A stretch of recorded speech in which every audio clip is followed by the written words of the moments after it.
Hi friends, welcome to tech and tours. ముందుగా tech and tours ప్రేక్షకులందరికీ శ్రీరామనవమి శుభాకాంక్షలు. Okay friends, ఈరోజు శ్రీరామనవమి సందర్భంగా ప్రతి ఊర్లలో రామాలయం ఉన్న చోట రాముల వారికి కళ్యాణ మహోత్సవాలు ఎంతో అంగరంగ వైభవంగా చేస్తారు. అదేవిధంగా మా వీధిలో కూడా ఉన్న రామాలయంలో స్వామివారికి కళ్యాణ మహోత్సవాలు చాలా బాగా జరిపారండి. ఈరోజు వీడియోలో మనం ఆ స్వామివారి యొక్క కళ్యాణ మహోత్సవాల గురించి తెలుసుకుందాం. సో ఇంకెందుకు లేట్, చూసేద్దాం రండి. అంతకన్నా ముందు మీరు కనుక ఈ ఛానల్ సబ్స్క్రైబ్ చేయకపోయినట్లయితే వెంటనే సబ్స్క్రైబ్ చేయండి, లైక్ చేయండి, షేర్ చేయండి. పక్కనే ఉన్న బెల్ ఐకాన్ మాత్రం ట్యాప్ చేయడం మర్చిపోకండి. అలా చేయడం వల్ల నేను పోస్ట్ చేసే ప్రతి వీడియో నోటిఫికేషన్ రూపంలో ముందుగా మీ మొబైల్లో పొందొచ్చు. Keep watching.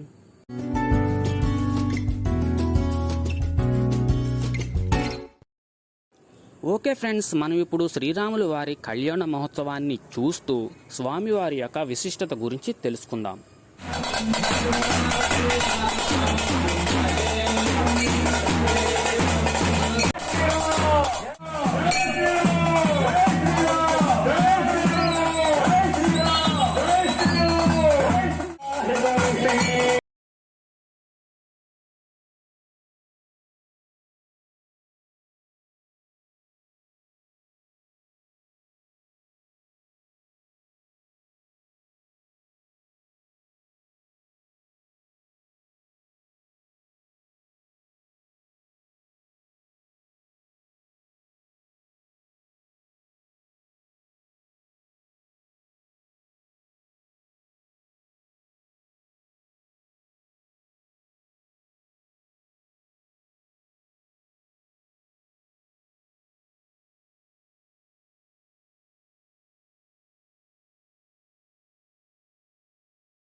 రోజున పునర్వసు నక్షత్రం కర్కాటక లగ్నంలో శ్రీరాముడు జన్మిస్తాడు. కైకేయికి పుష్యమి నక్షత్రం మీన లగ్నంలో భరతుడు జన్మిస్తాడు. సుమిత్రకు ఆశ్లేష నక్షత్రంలో లక్ష్మణుడు క్షత్రుఘ్నులు జన్మిస్తారు.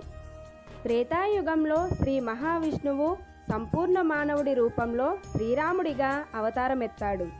ఆదిశేషుడు లక్ష్మణుడిగా, శంఖం భరతుడిగా, చక్రం క్షత్రజ్ఞుడిగా జన్మించారు. శ్రీరాముడి యొక్క జన్మ వృత్తాంతం మొత్తం బాలకాండలో పూర్తిగా తెలుసుకోవచ్చు. శ్రీరాముడు నరుడిగా జన్మిస్తే సీతాదేవి మాత్రం అయోధ్యనిగా జన్మించింది. అంటే ఆమె నరకాంత కాదు. జనకపురి మహారాజు అయిన జనక మహారాజుకి పొలం దున్నుతుండగా భువిలోంచి బయటికి పుట్టుకొచ్చిందని, అప్పుడే ఆమె ఆయనకు దొరికిందని అంటారు. శ్రీరాముడు సీతాదేవిని ఆమె స్వయంవరంలో శివధనస్సును ఎక్కుపెట్టి దాన్ని విరిచి ఆమెను వివాహం చేసుకున్నాడు. శ్రీరాముడు జన్మించిన ఈ నవమి రోజునే శ్రీరామనవమిని జరుపుకుంటారు. అయితే భద్రాచలంలో ఈ నవమి రోజునే శ్రీ సీతారాముల కళ్యాణం జరపడం ఒక విశేషం. నేలకొండపల్లి అనే గ్రామంలో ఒక సాంప్రదాయక కుటుంబంలో జన్మించాడు శ్రీరామదాసు. ఆయన అసలు పేరు కంచర్ల గోపన్న. శ్రీరామదాసు భద్రాచలంలో శ్రీ సీతారాముల వారికి ఆలయాన్ని నిర్మించాడు. ఈ ఆలయ నిర్మాణానికై పెట్టిన డబ్బంతా ప్రభుత్వానిదే అన్న కోపంతో ఆయనను బందిఖానలో బంధించారు. ఈ బందిఖానని రామదాస్ బందిఖానా అని అంటారు.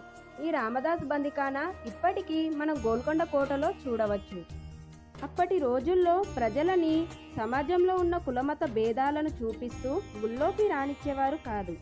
ఇలా ఒకరోజు శ్రీరాముడి యొక్క దర్శనానికై వచ్చిన ఒక మహమ్మదీయుడిని బ్రాహ్మణులు లోనికి వెళ్లకుండా అడ్డుపడతారు.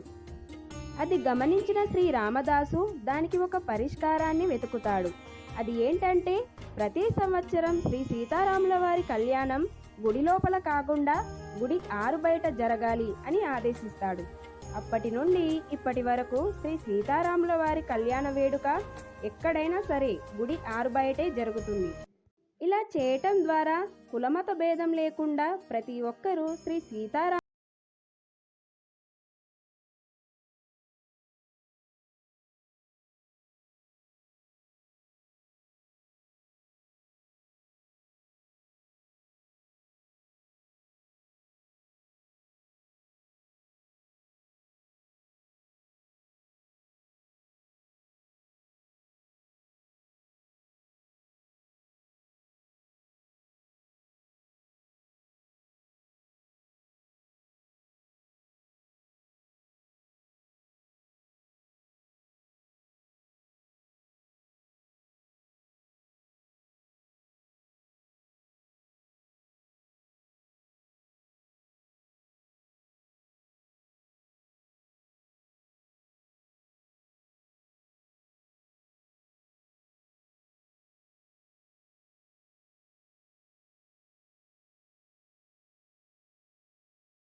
ఈ గోపురం సింగిల్ గ్రానైట్తో చేశారు. దాని బరువు 36 టన్నులు. గర్భగుడి యొక్క విమాన గోపురంపై ఉన్న సుదర్శన చక్రం ఎవరూ చేయించింది కాదు. అది గోదావరిలో పుణ్యస్నానాలు చేస్తుండగా కొట్టుకు వచ్చి శ్రీరామదాసు చేతికి చిక్కింది. గోల్కొండ కోటలో శ్రీరామదాసును బంధించిన రామదాసు బందిఖానాలో ఇప్పటికీ శ్రీరాముడు, సీతాదేవి, ఆంజనేయ స్వామి వారి ప్రతిమలను శ్రీరామదాసు చెక్కినట్లుగా కనిపిస్తుంది. ఆదిశంకరాచార్యుల వారు భద్రాద్రి రాముడిని దర్శించిన తర్వాత తనకు వైకుంఠం కనిపించిందని చెప్పాడు. దానివల్లే ఆ రాముడిని శ్రీ వైకుంఠరామ అని కూడా అంటారు. భద్రుడి కోరిక మేరకై శ్రీరాముడు భద్రాద్రి పైన కొలువై ఉన్నాడు. గర్భగుడి పక్కనే ఉండే భద్రుడి ఆకారం కొండలా కనిపిస్తుంది. ఆ కొండకి చెవి ఆనించి వింటే శ్రీరామనామం వినబడుతుందని అంటారు.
అయితే లైక్ చేయండి, షేర్ చేయండి, సబ్స్క్రైబ్ చేయండి. పక్కనే ఉన్న బెల్ ఐకాన్ మాత్రం ట్యాప్ చేయడం మర్చిపోకండి. అలా చేయడం వల్ల నేను పోస్ట్ చేసే ప్రతి వీడియో నోటిఫికేషన్ రూపంలో ముందుగా మీ మొబైల్లో పొందొచ్చు. మరొకసారి టెక్ అండ్ టూస్ ప్రేక్షకులందరికీ శ్రీరామనవమి శుభాకాంక్షలు. Thanks for watching.